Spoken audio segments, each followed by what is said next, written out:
Travel by Robert Louis Stevenson, 1850 to 1894.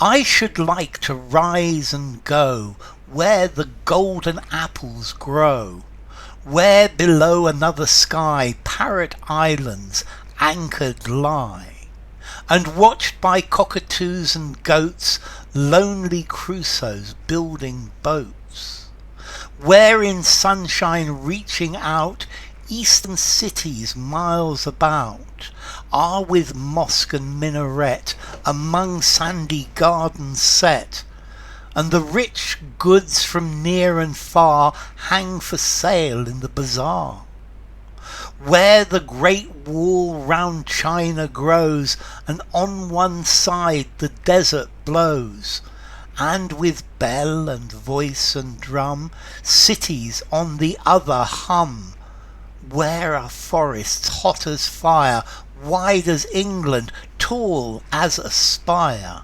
full of apes and coca nuts, and the negro hunters' huts, where the knotty crocodile lies and blinks in the Nile, and the red flamingo flies hunting fish before his eyes, where in jungles near and far man-devouring tigers are lying close and giving ear, lest the hunt be drawing near, or a comer-by be seen swinging in a palanquin, where among the desert sands some deserted city stands, all its children, sweep and prince, grown to manhood ages since, not a foot in street or house, not a stir of child or mouse, and when kindly falls the night, in all the town no spark of light, there I'll come when I'm a man, with camel caravan, light a fire in the gloom of some dusty dining room, see the pictures on the walls, heroes, fights and festivals, and in a corner find the toys of the old Egyptian boys. Okay, this is a poem by Robert Louis Stevenson. Robert Louis Stevenson came from Edinburgh. He's most famous for Treasure Island and Robinson Crusoe and Dr. Jekyll and Mr. Hyde. He always had bad health. He had serious problems with his health, but he travelled widely. In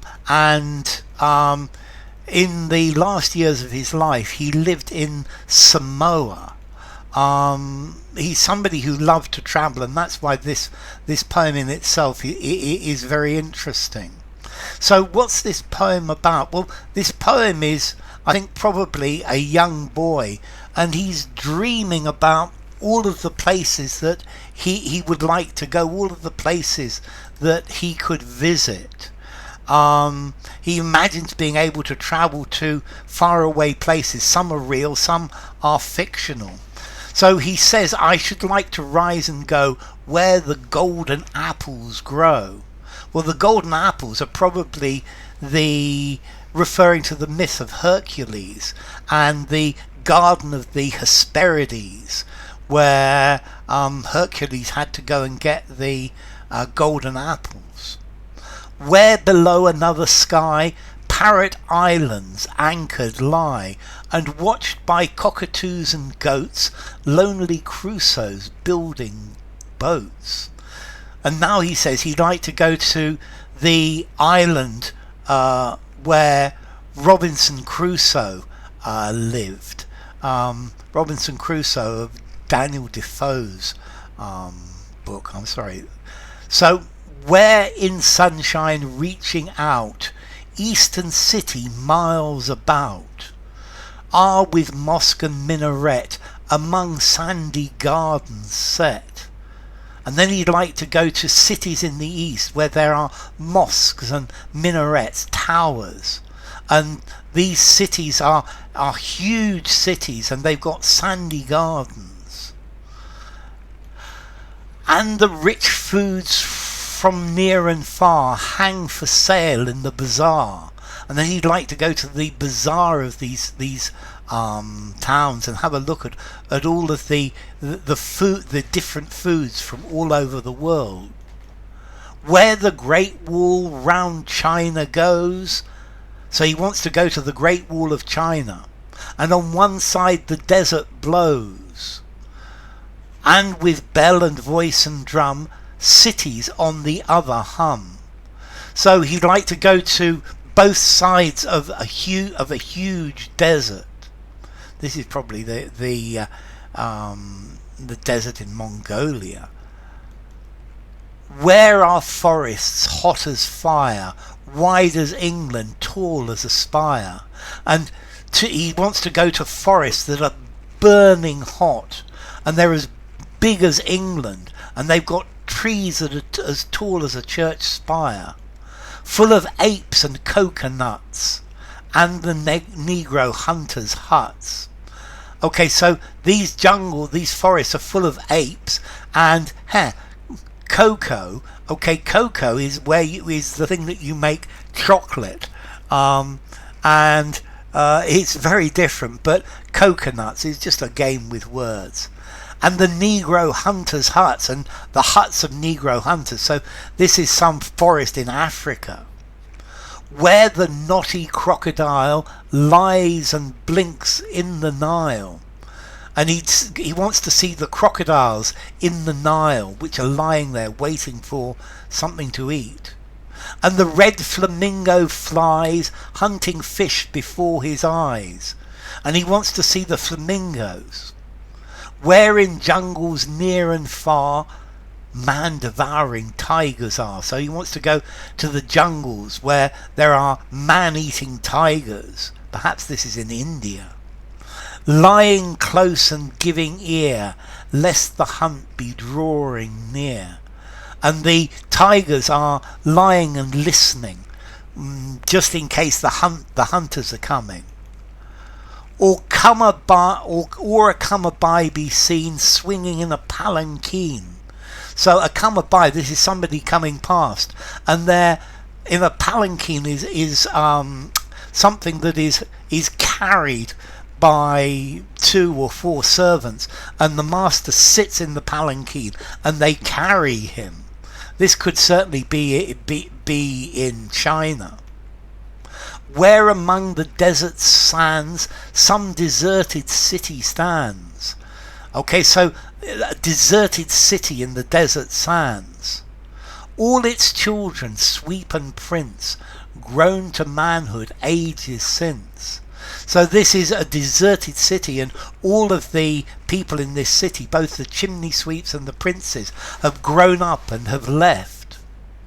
Not a foot in street or house, not a stir of child or mouse. So there's nothing there. There are no people, there are no children, there are no mice. And when kindly falls the night, in all the town no spark of light. So, and when night falls in this town, there is no light, there's nothing, it's completely dark. There I'll come when I'm a man, with a camel caravan. And he'll visit this place, this deserted town in the desert, with a caravan of camels. Light a fire in the gloom of some dusty dining room. And he'll go into one of the houses, and he'll light a fire in a dining room in one of these deserted houses. See the pictures on the walls, hero fights and festivals. And he'll be able to see the pictures that are still on the walls, and they'll show the heroes of these people, the fights, the festivals. And in a corner find the toys of the old Egyptian boys. And he'll be able to find the toys of the boys from ancient Egypt, and then he could play with them perhaps. So this child is imagining all of the places he will visit, all of the places that he will go, and this is a really good thing. Children imagining traveling to far away places. And he's daydreaming about places that he's learned about in books. And this is an important way for children to be able to put themselves in other people's shoes and think about the situations of other people.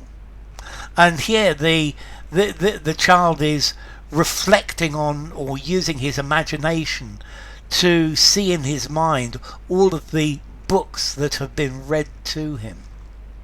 So enough. If you enjoyed the video, give it a rating, subscribe to my channel, and I'll see you soon. Bye for now. Travel by Robert Louis Stevenson.